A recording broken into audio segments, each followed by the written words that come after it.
GMS Records. Baba Tundue Utu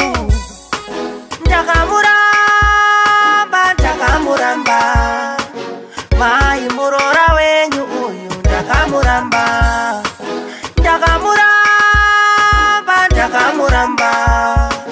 Mai murora wenyu uyu Ndakamuramba Ndaingoshingawa kushingirira andingazvikanisewo chisara wega ndaingoshingawa kuzvingirira andingazvikanisewo chisara wega ndaimakamurayira tete tisati tarambana makuda kuzunza zvesve richinge raruma kare aiva nemoyo wangu yowe mai vangu tikati zvimwe andigonde rudo mumba nobuda mauro kubika ndibike kubvunza usabvunze ndaingoshingawa kushingirira andingazvikwanisewo chisara wega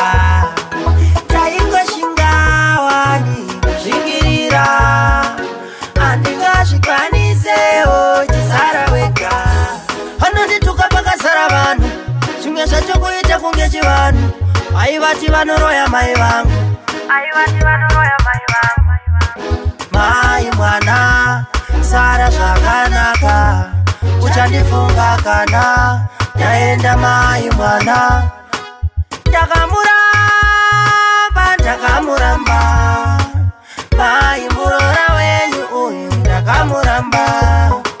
ndaingoshingawa kushingirira andingazvikwanisewo chisara wega ndaingoshingawa kushingirira andingazvikwanisewo chisara wega ndaimakamurayira tete tisati tarambana makuda kuzunza zvesve richinge raruma kare aiva nemoyo wangu yowe mai vangu ndaingoshingawa kushingirira andingazvikwanisewo chisara wega ndaingoshingawa kushingirira